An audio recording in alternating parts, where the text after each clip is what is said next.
City న్యూస్కు స్వాగతం. మచిలీపట్నం నియోజకవర్గ అభివృద్ధికి సహకరిస్తున్న ముఖ్యమంత్రి జగన్మోహన్ రెడ్డిని వచ్చే ఎన్నికల్లో గెలిపించాలని వైసీపీ నియోజకవర్గ ఇన్ఛార్జి పేర్నికిట్టు విజ్ఞప్తి చేశారు. మచిలీపట్నం నియోజకవర్గ అభివృద్ధికి సహకరిస్తున్న ముఖ్యమంత్రి జగన్మోహన్ రెడ్డిని రానున్న ఎన్నికలలో గెలిపించాలని వైసీపీ నియోజకవర్గ ఇన్ఛార్జి పేర్నికిట్టు విజ్ఞప్తి చేశారు. నగరపాలక సంస్థ పరిధిలోని 8, 10 మరియు 50వ డివిజన్లలో 50 లక్షల రూపాయల గడప గడపకు నిధులతో చేపట్టే వివిధ అభివృద్ధి పనులను మేయర్ చిటికెన వెంకటేశ్వరమ్మతో కలిసి పేర్నికిట్టు ప్రారంభించారు. ప్రతి సచివాలయంలో అభివృద్ధి పనులకు 20 లక్షల రూపాయల చొప్పున నిధులు ప్రభుత్వం విడుదల చేసిందని వారు తెలిపారు. ఈ కార్యక్రమంలో డిప్యూటీ మేయర్ శీలం భారతి, మున్సిపల్ మాజీ చైర్మన్ శిలార్దాదా, మాజీ మేయర్ మోకా వెంకటేశ్వరమ్మ, కార్పొరేటర్లు శ్రీరామ్, లక్ష్మణ్, రాసంశెట్టి వాణిశ్రీ, రాట్నాలమ్మ తదితరులు పాల్గొన్నారు. ప్రతిష్టాత్మకంగా ఏదైతే గడప గడపకు మన ప్రభుత్వం అనే కార్యక్రమంలో ప్రజల సమస్యలు తెలుసుకుని ఏదైతే ముఖ్యంగా రోడ్లు, డ్రైన్లు, నీటి సమస్య ఇటువంటి సమస్యల మీద ఏదైతే వాటిని తెలుసుకుని వాటికి 20 లక్షల గ్రాంట్ ఇవ్వడం జరుగుతుందో సచివాలయానికి, ఆ గ్రాంట్ మేరకు ఈరోజు 8వ డివిజన్లో, 9వ డివిజన్లో మరియు 50వ డివిజన్లో ఈరోజు పనులు ప్రారంభించడం జరుగుతుంది. దానిలో భాగంగా మొత్తం 3 వార్డులు కలిపి 50 లక్షల విలువ గల రోడ్లు మరియు డ్రైన్ పనులు ప్రారంభించడం జరుగుతుంది. ఏదైతే ప్రజలు ఎన్నాళ్ళ నుంచో సంవత్సరాల తరబడి ఇబ్బంది పడుతున్నారో ఆ ఇబ్బందులను ఈరోజు పూర్తిగా క్లియర్ చేస్తూ ఈరోజు డ్రైన్లు కానీ రోడ్డు కానీ నిర్మాణ పనులను మొదలు పెడతాం జరుగుతుంది. ఈ ప్రభుత్వం వచ్చాక మీరు గమనిస్తే సంక్షేమ పరంగా ఎంత జనాలకి దగ్గరయ్యామనేది కానీ, కష్టాల్లో సంక్షేమ పథకాలతో ఎంత ఉపయోగపడామనేది ప్రత్యేకంగా చెప్పనవసరం లేదు. కానీ ఈ గవర్నమెంట్లో డెవలప్మెంట్ కూడా రెండో కన్నుగా చెప్తూ ఈరోజు పోర్ట్ అయితేనేం, ఫిషింగ్ హార్బర్ అయితేనేం, మెడికల్ కాలేజ్ అయితేనేం మన నియోజకవర్గ అభివృద్ధి కోసం ఎట్లయితే తెచ్చుకున్నామో అలాగే మన వార్డులో స్థానికంగా ఉన్న డెవలప్మెంట్ కొరకు ప్రతి డివిజన్లోనూ రోడ్లు, డ్రైన్లు ఈ గడప గడపకు మన ప్రభుత్వం శాంక్షన్ కింద చేసుకోవడం జరుగుతుంది. దాంట్లో భాగంగానే ఈరోజు 8, 9, 50 డివిజన్లో పనులు మొదలు పెట్టడం జరిగింది. తప్పకుండా చూస్తున్న ప్రజలందరికీ ఒకటే చెప్పదలుచుకున్నాం, ఈ ప్రభుత్వంలో ₹1 లంచం లేకుండా లేదా ఏ అధికారుల చుట్టూ తిరగకుండా ఇంటి దగ్గరే సచివాలయాలు పెట్టి మీ ఇంటికే వాలంటీర్లు వచ్చేలాగా ఏర్పాటు చేసి దేని కొరకు ఎవరి చుట్టూ తిరగకుండా చేస్తున్న ఈ ప్రభుత్వానికి ఖచ్చితంగా మీ అందరి ఆశీర్వాదం ఉండాలని, మీ ఆశీర్వాదం ఉంటే ఖచ్చితంగా పేద మధ్యతరగతి కుటుంబాల కొరకు కష్టపడుతున్న ముఖ్యమంత్రి అయిన జగన్మోహన్ రెడ్డి గారు మనకు మరల ముఖ్యమంత్రిగా ఉంటేనే ఇటువంటి పాలన కొనసాగించడం కానీ, పేదవాడు, మధ్యతరగతి వాడు ఆత్మగౌరవంతో ఏ అధికారి చుట్టూ తిరగకుండా, ఏ రాజకీయ నాయకుడి చుట్టూ తిరగకుండా ఖచ్చితంగా తనకి ఏదైతే తన అర్హుడైన పనులు చేయించుకోగలుగుతాడని జనాలందరికీ తెలియజేస్తూ, తప్పకుండా మీ అందరి ఆశీర్వాదం జగన్మోహన్ రెడ్డి గారికి అలాగే మాకు ఎల్లప్పుడూ ఉండాలని మనస్ఫూర్తిగా కోరుకుంటూ సెలవు తీసుకున్నాను. అలాగే మేము అడగంగానే బందర్ వరకు అడగనివి పోర్ట్ ఒకటే అడిగితే పోర్టుతో పాటుగా ఫిషింగ్ హార్బరు, మెడికల్ కాలేజ్ ఇచ్చి అలాగే మా వార్డులను కూడా డెవలప్ చేసుకోవడానికి మాకు గడప గడపకు మన ప్రభుత్వం శాంక్షన్ కింద 20 లక్షలు ప్రతి డివిజన్కి ఇస్తున్న జగన్మోహన్ రెడ్డి గారికి ఇక్కడున్న ప్రజలందరి తరపున ఆయనకి నమస్కారాలు తెలియజేస్తూ సెలవు. 8వ డివిజన్లో మరి గడప గడపకి మన ప్రభుత్వం దానిలో భాగంగా 20 లక్షల్లో డ్రైనేజీలు పెట్టడం జరిగింది. అలాగే 9వ డివిజను, 50వ డివిజన్ మొత్తం 3 డివిజన్ల మీద 50 లక్షల వరకు ఇవాళ శంకుస్థాపన చేయటం జరిగింది. మరి అభివృద్ధి, సంక్షేమం అన్నీ కూడా సమభాగంలో ముందుకు తీసుకెళ్ళినటువంటి సీఎం జగన్మోహన్ రెడ్డి గారికి మనస్ఫూర్తిగా అభినందనలు.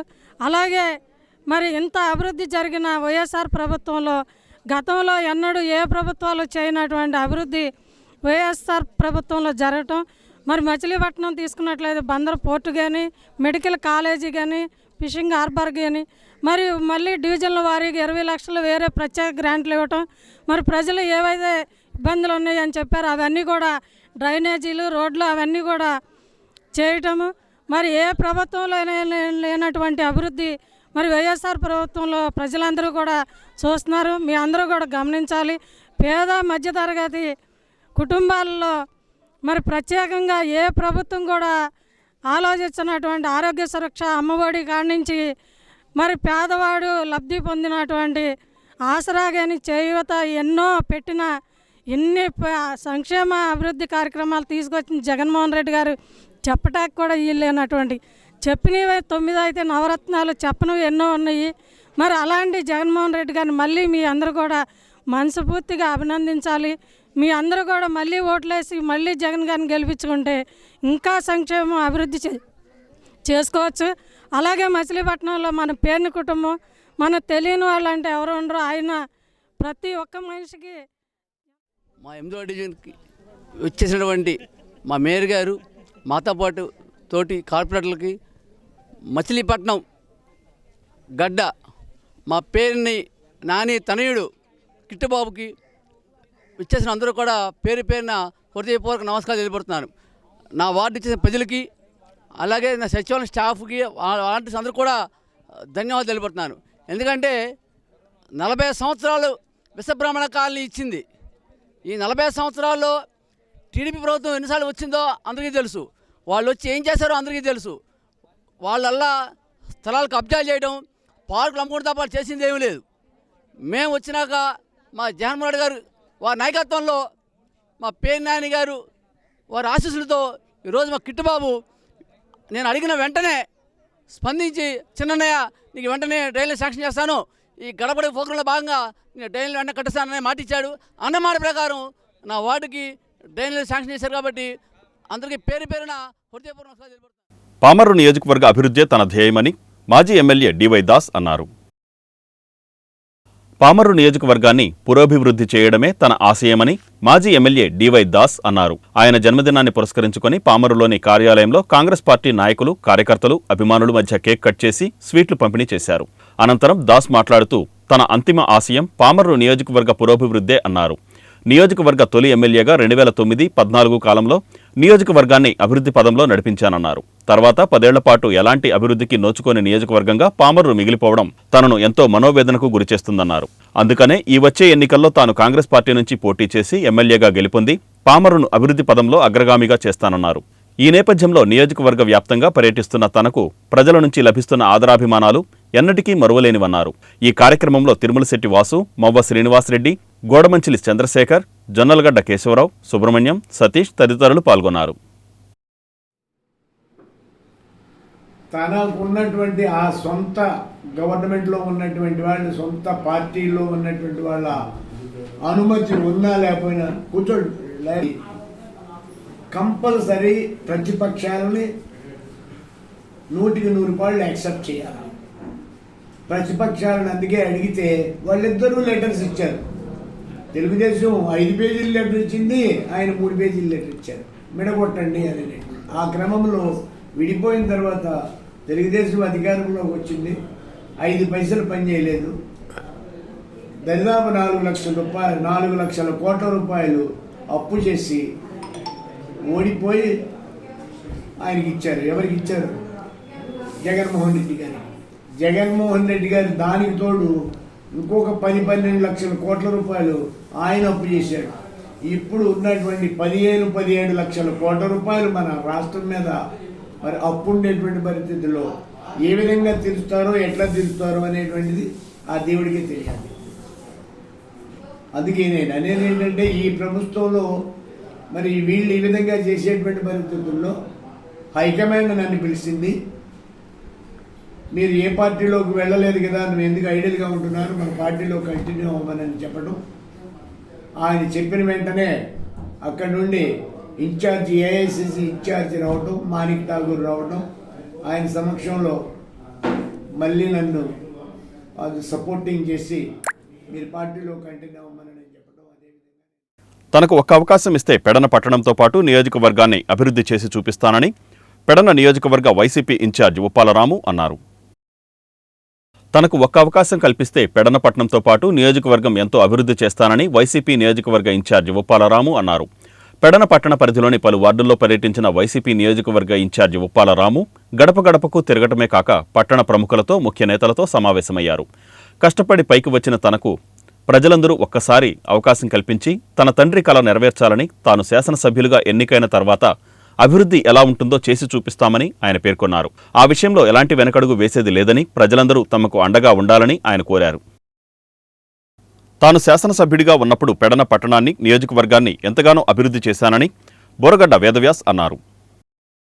పెడన మండల పరిధిలోని పలు గ్రామాల్లో విస్తృతంగా పర్యటన చేసిన టీడీపీ నాయకుడు బోరగడ్డ వేదవ్యాస్ శాసనసభ్యుడిగా ఉన్న హయాంలో జరిగిన అభివృద్ధి పనులను ఎలా కొనసాగుతున్నాయో ఆరా తీశారు. ఈ సందర్భంగా మండల పరిధిలోని ఉరిమి గ్రామంలో మీడియా సమావేశం నిర్వహించిన వ్యాస్ మాట్లాడుతూ, వ్యాస్ అనేవారు ఎవరో కొంతమంది పెద్దల మాట వినేవారన్న అపోహలను పక్కన పెట్టాలన్నారు. తాను శాసనసభ్యులుగా గెలవగానే నియోజకవర్గాన్ని మరింత అభివృద్ధి చేస్తానని ఆయన హామీ ఇచ్చారు. వైసీపీ అరాచక పాలనకు చర్మగీతం పాడాలని 2024లో టీడీపీ జనసేన పొత్తులో శాసనసభ సభ్యునిగా ఎన్నికై నియోజకవర్గాన్ని అభివృద్ధి పదంలో నడిపిస్తామన్నారు. ఈ 15 సంవత్సరాల నుంచి దాన్ని పాడుపెట్టి ఆ స్కీమ్ నుంచి వదిలేటువంటి నీళ్లు ఇవాళ తాగటానికి పనికిరాకుండా అయిపోయినాయి అంటే ఏ విధమైనటువంటి పరిపాలన జరుగుతుందో మీరు ఒక్కసారి ఆలోచించండి. ఆ స్కీమ్ కింద అదనంగా ఎక్స్పాన్షన్ చేయలేదు. మా పంచాయతీకి ఆ స్కీమ్ ద్వారా రావాల్సినటువంటి రాయల్టీ కూడా ఇవ్వాలని చెప్పి నేను ఆ రోజు జిల్లా పరిషత్ తీర్మానం చేస్తే పంచాయతీకి కూడా రాయల్టీ కూడా ఇవ్వనటువంటి పరిస్థితి. ఆ రోడ్డు చూస్తే అధ్వానంగా ఉన్నాయి.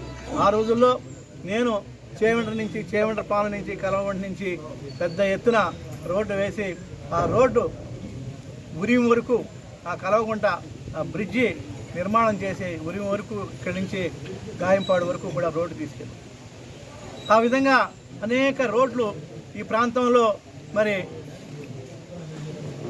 ముందులూరు దగ్గర నుంచి ఆ లజ్జబండ దగ్గర నుంచి పుల్లపాడు దగ్గర నుంచి మొత్తం రోడ్డు ఆ చివరి నుంచి చివరి వరకు ఉచ్చెర్ల నుంచి ఇక్కడ కొప్పల వరకు కూడా ఆ రోజున రోడ్డు నిర్మాణం చేశారు. అలాగే వడ్లమన్నాడు నుంచి మరి ఇక్కడ సింగరాయపాలెం వరకు కూడా నేను వైడనింగ్ చేసి ఆ రోజున ఉన్న ఎంపీ గారితో కోఆర్డినేట్ చేసుకుని బాడీ రామకృష్ణ గారితో సెంట్రల్ డెవలప్మెంట్ రోడ్ ఏజెన్సీ ద్వారా వైడనింగ్ చేసి పెద్ద రోడ్ చేసి తీసుకొచ్చి ఆ రోజు నిర్మాణం చేశాం. ఇలా చెప్పుకుంటూ పోతే అనేక అభివృద్ధి కార్యక్రమం చేశాం. అనేక ఇంటిగ్రేటెడ్ స్కీమ్స్, వాటర్ స్కీమ్స్ తీసుకొచ్చాం. ఒక్కటి కూడా ఇవాళ పని చేయకుండా అధ్వాన పరిస్థితుల్లో ఉన్నాయి. ఇలాగే ఉరివి గ్రామం తీసుకుంటే మరి గాయంపాడు నుంచి ఆ మురికాల మీద వంతెన కన్యకా పరమేశ్వరి ఆలయంలో శ్రీ వాసవి కన్యకా పరమేశ్వరి ఆత్మార్పణ దినోత్సవాన్ని ఘనంగా నిర్వహించారు. శ్రీ కన్యకా పరమేశ్వరి దేవస్థానంలో శ్రీ వాసవి కన్యకా పరమేశ్వరి ఆత్మార్పణ దినోత్సవం ఘనంగా నిర్వహించారు. ఆలయ పాలకవర్గ అధ్యక్ష కార్యదర్శులు మామిడి మురళీకృష్ణ, మొటమర్రి వెంకటబాబా ప్రసాద్ పర్యవేక్షణలో ఈ కార్యక్రమాలు జరిపారు. ఉదయం 5 గంటలకు శ్రీ వాసవి కన్యకా పరమేశ్వరి అమ్మవారికి తైలాభ్యంగన స్నానం, క్షీరాభిషేకం, పంచామృతాభిషేకం అనంతరం అమ్మవారికి కుంకుమార్చన, సామూహిక కుంకుమార్చన, మంగళహారతి, మంత్రపుష్పం, తీర్థ ప్రసాద వినియోగం చేశారు. పెద్ద సంఖ్యలో భక్తులు ఈ కార్యక్రమంలో పాల్గొన్నారు. ఈరోజు వాసవి కన్యకా పరమేశ్వరి అమ్మవారి ఆత్మార్పణ దినోత్సవం కన్యకాపరమేశ్వరి దేవాలయంలో ఉదయం నుంచి కూడా ఆధ్యాత్మికంగా అమ్మవారికి అభిషేకాలు, కుంకుమ పూజలు, హోమ కార్యక్రమం, 102 గోత్రాలతో అమ్మవారు ఈరోజు త్యాగశీలిగా అమ్మవారు అగ్నిలో ఆత్మాహుతి అవుతాం. 6 వయసుల ఆరోగ్య దైవం, కులదైవం ఉన్న ఆవిడ మరి అవతరించి ఎంతోమందికి ఇబ్బందుల్లో ఉన్న వాళ్ళందరూ కూడా ఆవిడ కోరికలు తీర్చింది. ఎంతోమంది పిల్లలకి ఉద్యోగ అవకాశాలు లేవంటే అమ్మవారిని స్మరిస్తే ఉద్యోగ అవకాశాలు కలిగించింది. ఎంతోమంది వ్యాపారాలు అభివృద్ధి చెందాలంటే అమ్మవారి ఆశలతో వ్యాపారాలు అభివృద్ధి చెందినాయి. వాళ్ళందరూ కూడా సుభిక్షంగా ఉండాలి, ఆరోగ్యంగా ఉండాలి, ఆనందంగా ఉండాలని కన్యకాపరమేశ్వరి దేవస్థానంలో ఉదయం నుంచి కుంకుమ పూజలు, అభిషేకాలు, హోమ కార్యక్రమాలు అన్నీ కూడా విశేషంగా జరుగుతాం. అందరూ కూడా ఆహ్వానం పలుకుతూ ఈరోజు సాయంత్రం కూడా అమ్మవారికి దీప అలంకారాలతో అమ్మవారికి ఉత్సవంగా అమ్మవారిని తీసుకెళ్తారు. అందరూ కూడా ఈ కార్యక్రమంలో పాలు పంచుకుని కార్యక్రమాన్ని జయప్రదం చేయాలని కూడా కోరుకుంటూ జై వాసవి జై జై వాసవి. దేవస్థానంలో అమ్మవారి యొక్క ఆత్మార్పణ దినోత్సవం అత్యంత వైభవంగా ఉదయం 5 గంటల నుంచి కూడా అభిషేకాలతో ప్రారంభమైంది. భక్తులు కూడా విరివిరిగా విచ్చేశారు. అదేవిధంగా 8:30 కల్లా కుంకుమ పూజలు కూడా ఏర్పాటు చేశాం. మొత్తం చాలామంది ఒక 1000 మంది దాకా పాల్గొన్నారు. వారికి కూడా మన అమ్మవారి తరఫున మంచి జరగాలని చెప్పి కోరుకుంటున్నాం. అదేవిధంగా సాయంత్రం ఇప్పుడు మధ్యాహ్నం మళ్ళీ 10 గంటలకి హోమ కార్యక్రమాన్ని గుడివాడ రామచంద్రరావు అబ్బాయి ప్రసాద్ గారి దంపతులతో ఈ హోమం జరిగింది. అదేవిధంగా సాయంత్రం 5:30 కల్లా దీపాలతో అమ్మవారి యొక్క ఊరేగింపు కార్యక్రమం ఉంది. మహిళా మాత అందరూ కూడా ఆ కార్యక్రమం ఇచ్చేసి జయప్రదం చేసి అమ్మవారి యొక్క దీవెనలు పొందాలని, వాళ్ళ సుఖ సంతోషాలతో వర్ధిల్లాలని కోరుకున్నాం. జై వాసవి జై జై వాసవి. శ్రీ కన్యకా పరమేశ్వరి దేవస్థాన ప్రాంగణంలో ఈరోజు అమ్మవారి ఆత్మార్పణ దినోత్సవం సందర్భంగా ఉదయం నుంచి ప్రత్యేక కార్యక్రమాలు, అమ్మవారికి అభిషేకాలు, కుంకుమ పూజలు, హోమ కార్యక్రమాలు అన్నీ అత్యంత వైభవంగా జరిగినాయి. మహిళా మాతలందరూ విచ్చేసి అమ్మవారిని అనుగమించారు. సాయంకాలం ఊరేగింపు కార్యక్రమంలో కూడా మీ అందరూ పాలు పంచుకుని అమ్మవారి ఆశీస్సులు పొందవలసిందిగా కోరుతున్నాం. జై వాసవి. మాజీ ప్రధాని దివంగత పివి నరసింహారావు నేటి రాజకీయ నాయకులకు నిఘంటువు లాంటి వారని బ్రాహ్మణ సేవా సంఘం నాయకులు అన్నారు. మాజీ ప్రధాని దివంగత పివి నరసింహారావు నేటి రాజకీయ నాయకులకు నిఘంటువు అని, ఆయనకు భారతరత్న ప్రకటించడం ఎంతో ఉదాత్తమని బ్రాహ్మణ సేవా సంఘం నాయకులు పేర్కొన్నారు. ఆయన విగ్రహానికి వారు పూలమాలలు వేసి ఘనంగా నివాళులర్పించారు. పివికి కేంద్ర ప్రభుత్వం భారతరత్న అవార్డు ప్రకటించడం పట్ల బ్రాహ్మణ సేవా సంఘం కార్యవర్గ ప్రతినిధులు హర్షం వ్యక్తం చేశారు. ఏఆర్కే మూర్తి, వింజమూరి శివరాం, మోపర్తి సుబ్రహ్మణ్యం, మురళీధర్, సింగరాజు గోవర్ధన్, పివి ఫణికుమార్, జమ్మల మడక సేతురామయ్య శర్మ, కానుకోలను ఫణికుమార్, భవిష్య, దిట్టకవి వెంకటేశ్వరరావు, కాపవరపు చంద్రశేఖర్ ఈ కార్యక్రమంలో పాల్గొన్నారు. పూర్వ ప్రధాని పివి నరసింహారావు గారు ప్రాతస్మరణీయులు. ఆయన భారతదేశ ఉన్నతికి అహర్నిశలు పాటుపడిన వ్యక్తి. ప్రపంచ మేధావుల్లో ఒకరైన ఆయన మేధాత్వాన్ని భారతదేశ ఆర్థిక పునరుద్ధరణకు ఉపయోగించారు. ఆయన తీసుకువచ్చిన సంస్కరణల వల్లనే భారతదేశం అప్పుల ఊబి నుంచి మళ్ళీ ఉన్నత స్థాయికి వచ్చింది. ఆయన తీసుకొచ్చిన సంస్కరణల వల్లే చాలామందికి ఉద్యోగ అవకాశాలు లభించాయి, విద్యా అవకాశాలు లభించాయి. ఇలా చెప్పుకుంటూ పోతే పివి నరసింహారావు గారు మన దేశంలో ఏర్పడిన అన్ని సంస్కరణలకి మూలం అని ఆయన్నే చెప్పవచ్చు. అలాంటి మహనీయునికి భారతరత్న అనే బిరుదు రావటం మనందరికీ చాలా హర్షదాయకం.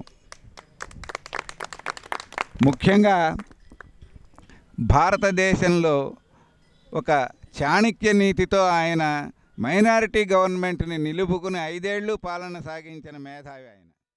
ఆర్థికవేత్త, ఆర్థిక సంస్కరణలు అమల్లోకి తీసుకొచ్చి ఎంతోమంది జీవులకి ఉద్యోగాలు కల్పించి దేశం యొక్క అభివృద్ధికి పాటుపడిన వ్యక్తుల్లో పివి నరసింహారావు గారు ఒకరు. ఆయనకి భారతరత్న బిరుదు రావడం అనేది చాలా గర్వించదగ్గ విషయం. ఆయన ఆంధ్రుడు, ముఖ్యంగా ఆయన బ్రాహ్మణుడు. ఈ బ్రాహ్మణుడికి ఈ విధంగా భారతరత్న బిరుదు రావడం అనేది చాలా అదృష్టం. ముందుగా వాజ్పేయి గారికి, ఆద్వానీ గారికి కూడా ఈ రకంగా బిరుదులు వచ్చాయి. తర్వాత ఆ పరంపరలో ఈయన కూడా రావడం మన బ్రాహ్మణులందరికీ కూడా గర్వకారణం అని చెప్పి ఈ సభాముఖంగా నేను తెలియజేస్తున్నాను. ప్రపంచ మేధావి, అపర చాణక్యుడు స్వర్గీయ పివి నరసింహారావు గారి గురించి ఇవాళ భారతరత్న రావటం అన్నది చాలా మన ఒక తెలుగు జాతికే కాదు, మొత్తం భారతదేశం అందరికీ గర్వకారణం. అందులో ప్రత్యేకంగా తెలుగు జాతికి గర్వకారణం.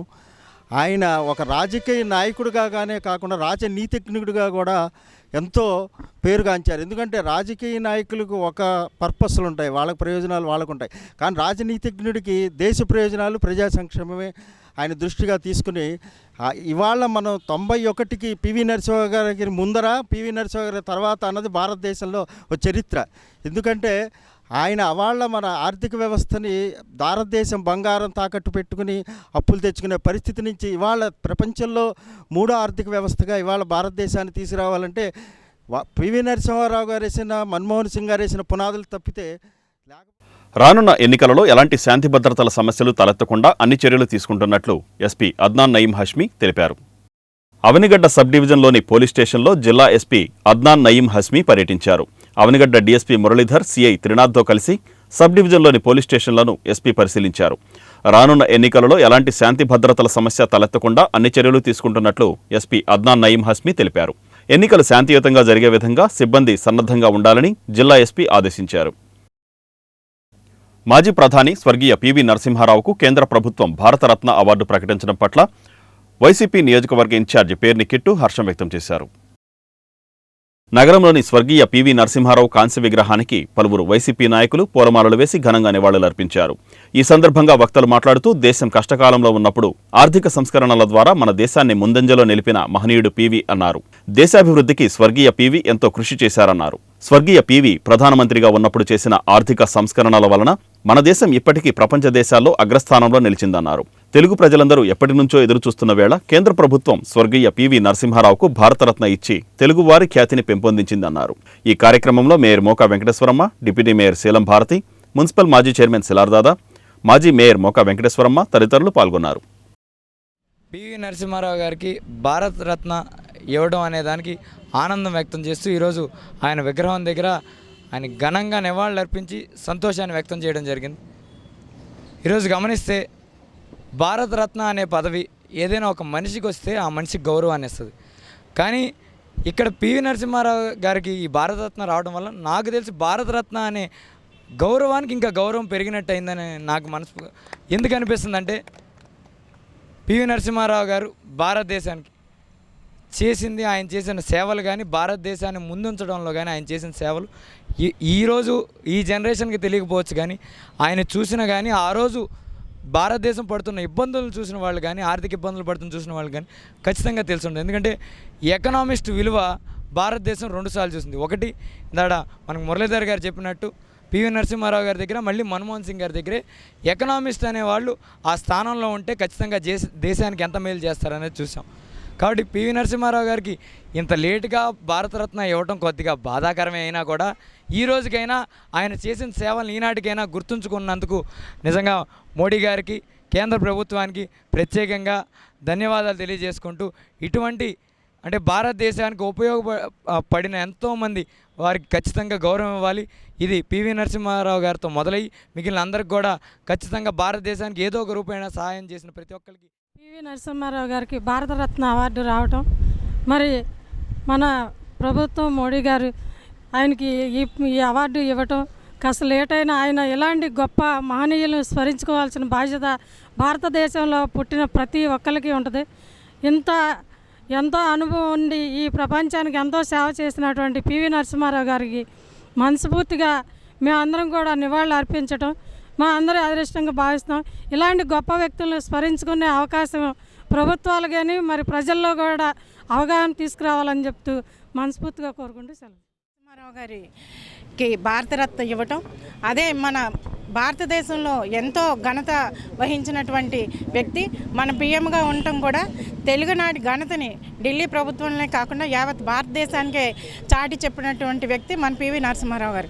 అటువంటి వ్యక్తికి భారతరత్న ఇవ్వటం అది మన యొక్క ఘనతగా భావిస్తూ, అలాంటి భారతరత్న ఇచ్చినటువంటి ప్రధానమంత్రి గారికి, అలాగే ఆయన పూజిస్తున్నటువంటి యావత్ భారతదేశానికి కూడా ఒక ఘనతగా భావిస్తూ, ఇలాంటి ఇంకా భారతరత్న లాంటి అవార్డులు ఇంకా చాలామందికి వస్తాయని చెప్పి అనుకుంటూ, ఇలా మన భారతదేశంలోనే కాకుండా ఆంధ్రదేశంలో కూడా తెలుగువారికి ఎంతో గొప్ప ఘనతగా భావిస్తూ ఇటువంటి భారతరత్న ఇచ్చినందుకు అందరికీ కృతజ్ఞతలు చెప్తూ సెలవు తీసుకుంటాం.